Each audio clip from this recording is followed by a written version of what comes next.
Shalom, shalom, muita paz a todos vocês. Estamos aqui em mais um momento, mais uma reflexão.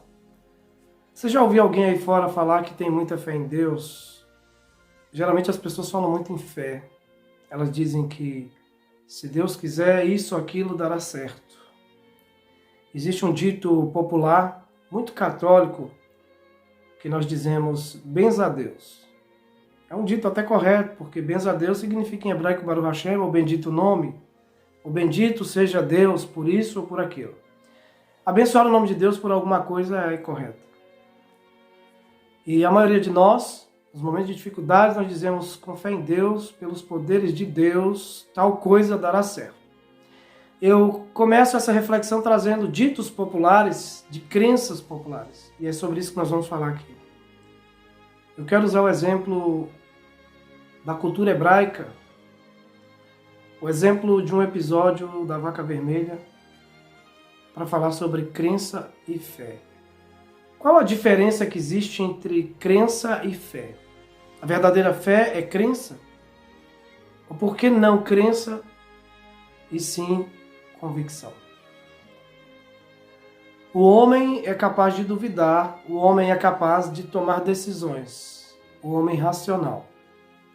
O Homo sapiens. Os animais não decidem, os animais não duvidam. Os animais alimentam-se de comida, de alimento. O homem se alimenta de comida e alimento também. Só que o homem também se alimenta de símbolos e a fé torna-se um símbolo para a expressividade das crenças e das convicções humanas. Sem entrar em âmbito científico, vamos falar de fé e crença. Qual a diferença entre fé verdadeira, genuína e crença? A Bíblia vai dizer que a fé é a certeza das coisas que se esperam, a prova do que não se vê. Anteriormente, ao capítulo 11 de Hebreus, verso 1, que define fé, nós temos uma outra expressão que o próprio Deus diz: e o meu justo viverá da fé. Se ele recuar, minha alma não tem prazer nele. Esses dias, trazíamos uma questão aqui na escola teológica, não no trabalho terapêutico, mas dentro da associação Aleph Beit nós temos uma sala de teologia, e trazemos essa questão. O que é ser justo? Ou o que é o justo? Ali segundo o capítulo 10, verso 38 de Hebreus. A palavra justo significa tzadik, alguém que controla o macaco, alguém que controla a sua natureza animal, é considerado um justo pela fé. Vamos mais adiante. A diferença entre fé e crença. Primeira historinha que nós temos aqui para refletir hoje sobre fé. Estamos aqui numa visão teológica, hebraica, psicanalítica e, por que não, numa visão totalmente motivacional. Mas uma motivação, não a motivação xarope que nós estamos acostumados aí fora, mas a motivação genuína, que vem da alma, que vem de dentro para fora, betorreino, de dentro para fora. Fé é convicção, é conhecimento. Eu gosto da expressão do livro de Oséias. E tu conhecerás a Deus, eu te consagro a mim amor, justiça, fidelidade. E aí o profeta expressa ali, é um versículo usado nos casamentos, e tu conhecerás a Deus, por quê? Porque agora tu estás acreditando e tendo convicção em mim. A primeira historinha rápida que eu quero contar para vocês, havia dois ateus, eles conversavam e viam um religioso. O religioso se aproxima, os ateus dizem: você deve ficar o dia todo pensando em Deus. O religioso responde: não, de forma alguma. Eu não fico o dia todo pensando em Deus. Quem deve ficar o dia todo pensando em Deus é vocês, que se consideram ateus e pagãos. Os dois incrédulos olharam um para o outro, ficaram meio duvidosos e pediu que aquele religioso explicasse. O religioso explica: eu fico pensando todos os dias em mim, porque eu tenho tanta certeza que existe um Deus, um Criador, um regente para toda essa arquitetura complexa que é a criação, que fico me perguntando, será que eu existo? Vocês, ao contrário de mim, passam o dia inteiro pensando, será que Deus existe? Essa pequena parábola, historieta, já reflete, já remete a nossa reflexão acerca de que, será que ser ateu não é ter muito mais fé do que quem tem fé? Quem diz que crê em Deus, de repente não se esforça muito porque tem muita prova cabível e cabal da existência desse Deus. Mas quando alguém diz, eu não acredito em Deus e assume ser ateu, ele tem que ter muito mais fé para contrariar tantas provas, inclusive científicas, da existência de um ser maior. A seguinte historinha, eu já quero encerrar com ela, diz o seguinte. Nessa historinha da parada do mar, a vaca vermelha, nós temos uma representação ali no livro de Números, típica do que eu quero trazer hoje para vocês. Por que aqui no nosso vídeo eu expressei para vocês que o homem não se alimenta só de comida, mas de símbolos? Porque a fé é uma necessidade simbólica para a alma. Nós temos a necessidade natural, intuitiva e até meio sincrética e, por que não dizer, supersticiosa de nos identificarmos com símbolos. Nós temos símbolos em tudo. Tudo em volta de nós, começando pelas cores e as letras, as palavras são símbolos. Tudo ao nosso redor consiste no significado e no significante das coisas, segundo a visão de Suci. Mas enfim, a cultura hebraica fala da vaca vermelha e a vaca vermelha é extraordinária. Um homem que não era judeu, ele fica sabendo de uma tradição muito poderosa, muito importante dos judeus, em que eles procuram sempre vacas totalmente vermelhas para a vaca adumar avermelhada. E a tradição judaica diz que sempre que nasce em qualquer rebanho uma vaca totalmente vermelha, ela é uma preciosidade porque ela faz parte de uma cultura em que, na Torá, Deus pede a Arão e Moisés para separar uma vaca totalmente vermelha e essa vaca deveria ser cremada viva e a sua cinza fazia quase que milagres, purificavam as pessoas com problemas de saúde e qualquer tipo de impureza, até impureza com o morto.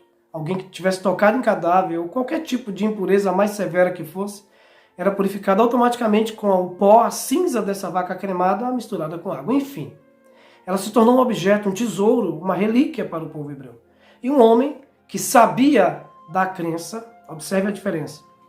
Esse homem não era judeu e sabia da crença da vaca vermelha e sabia que os judeus estavam dispostos a pagar uma fortuna por uma vaca vermelha.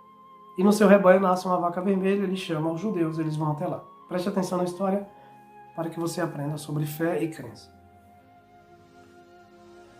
Assim que eles chegam, eles avistam a vaca vermelha e eles fazem uma perícia.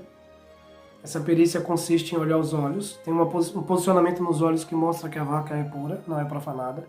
Há um movimento nos pelos do pescoço do animal também que mostram que ele é kasher, é puro e não é profanado. Eles acordam um valor, o homem é alertado pelos judeus a não profanar a vaca, porque no outro dia eles voltariam então com o dinheiro pedido. Inicialmente foi pedido ali 500 moedas de ouro. Os israelitas então deixam tudo certo com aquele homem, diz: amanhã nós vamos voltar, mas por favor, não coloque peso sobre ela, jugo, não monte, não deixe ninguém montar a vaca, a novilha, e também não deixe nenhum boi ou macho da espécie se aproximar para não profanar, porque se ela for profanada, ela perde totalmente o valor para nós. E aí os judeus estão falando sobre crença, sobre fé, mas com o conhecimento que eles tinham acerca das diretrizes sobre a escolha da vaca vermelha. No outro dia eles voltam e assim que eles voltam, os dois dos peritos que estão entre os judeus, provavelmente eram rabinos, eles começam a fazer novamente uma perícia, uma investigação na vaca, para ter certeza que daquele dia anterior até aquele outro dia, ela não tenha sido profanada. Para a sua decepção, quando eles colocam a lupa nos olhos da vaca, os olhos não estão no mesmo posicionamento. Segundo a tradição, quando a vaca é profanada, os seus olhos não ficam mais rentes. Um dos olhos fica deslocado. Há uma, entre aspas, esquizoidia em um dos olhos que se desconecta do mundo real. Depois eles também fazem a segunda perícia, olhando os pelos da vaca e observam que os pelos que eram para estar caídos estão em pé, mostrando que aquela vaca foi profanada. A decepção daquele homem foi muito grande. Ele ficou se perguntando como é que esses judeus descobriram que, assim que eles saíram daqui, eu fiz um teste, eu testei a crença deles, porque crença por crença eu tenho as minhas, e por que a crença deles é melhor do que a minha crença? Então aquele homem montou a vaca, aquele homem fez com que um macho da espécie tivesse contato com aquela vaca até para deixar um filhote, porque ele já estava pensando no futuro de maneira ambiciosa. Mas para sua decepção, os judeus não tinham só uma crença. Eles tinham fé, eles tinham conhecimento. Eles tinham convicção da sua crença.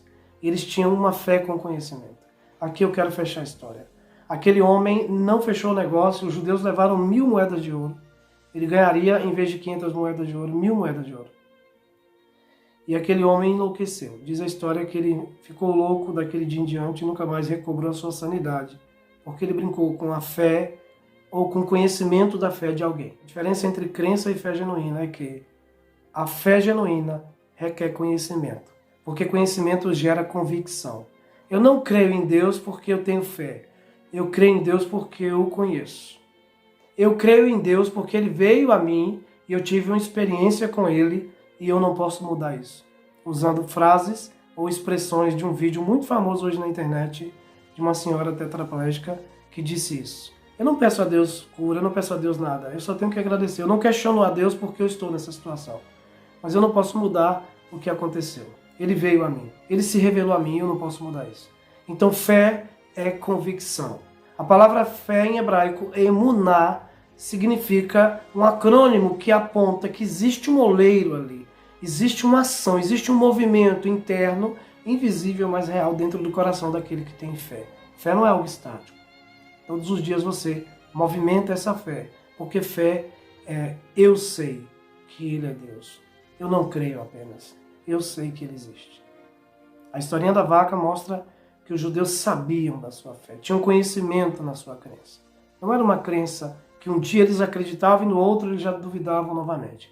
Não era uma crença que um dia eu acredito no santo tal e no outro dia eu mudo e já sou devoto do outro santo. Não, não. Fé é muito mais do que isso, é convicção. Eu conheço a Deus, eu o experimentei, então eu sei que Ele existe. Eu não apenas creio que Ele existe. Forte abraço, pense sobre isso. Emuná. Existe um movimento invisível dentro do seu coração que quer gerar uma fé com experiências.